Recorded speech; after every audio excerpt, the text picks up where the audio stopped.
చిత్తూరు జిల్లా చిత్తూరు కాన్స్టిట్యున్సీ ఇక్కడ 2014లో టీడీపీ నుంచి డిఏ సత్యప్రభ గారు వైసీపీ అభ్యర్థి అయిన జంగాలపల్లి శ్రీనివాస్ గారి మీద 6,799 ఓట్ల మెజారిటీతో గెలవడం జరిగింది.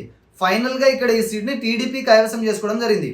ఇక 2019లో కనుక మనం ఒకసారి ఇలానే చూసుకున్నట్లయితే ఇక్కడ వైఎస్ఆర్సీపీ నుంచి ఈసారి కూడా జంగాలపల్లి శ్రీనివాసులు గారు జనసేన పార్టీ అభ్యర్థి అయిన ఎన్ దయారాం గారి మీద టీడీపీ పార్టీ అభ్యర్థి అయిన ఏఎస్ మనోహర్ గారి మీద పోటీ చేసి ఫైనల్గా టీడీపీ మీద 39,968 ఓట్ల మెజారిటీతో ఈసారి సీట్ని వైఎస్ఆర్సీపీ గెలుచుకోవడం జరిగింది.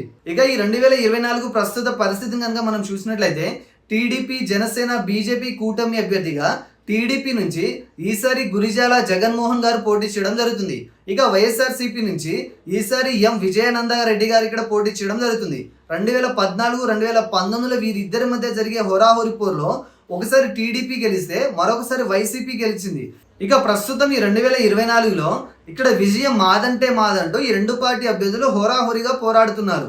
వీరిద్దరి మధ్య జరిగే హోరాహోరీ పోరులో ఈసారి ఏ అభ్యర్థి గెలుస్తారో తెలుసుకోవాలంటే మనం ఒకసారి 2019లో టీడీపీ జనసేన వైసీపీకి పోలైన ఓట్ల సంఖ్యని మనం క్షుణ్ణంగా గమనిస్తే మనకు ఒక అంచనా వస్తుంది. 2019లో ఇక్కడ విడివిడిగా టీడీపీకి జనసేనకి పోలైన ఓట్ల శాతాన్ని ఒకసారి కనుక మనం కలిపి చూసుకున్నట్లయితే సుమారుగా 55,000 పైచీలకు ఓట్లని రెండు పార్టీలు కలిసి గెలుచుకోగలిగాయి. ఇక్కడ వైసీపీకి 91,000 పైచీలకు ఓట్లు రావడం జరిగింది. అంటే 2019లో టీడీపీ జనసేన కలిసి పోటీ చేసి ఉండినా కూడా ఇక్కడ వైఎస్ఆర్సీపీ అభ్యర్థినే 36,000 ఓట్ల మెజారిటీతో ఖచ్చితంగా గెలిచి ఉండేవారని తెలుస్తుంది.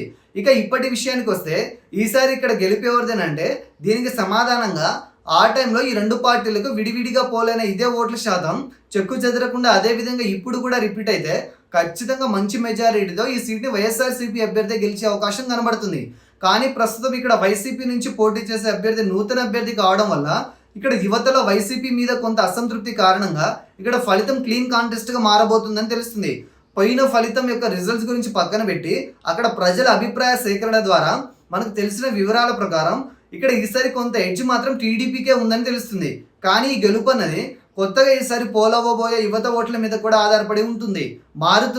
మారిన సమీకరణాలను బట్టి యువత ఎటువైపు మొగ్గు చూపితే ఆ పార్టీనే ఈ నియోజకవర్గాన్ని కూడా కైవసం చేసుకునే అవకాశం ఉంది.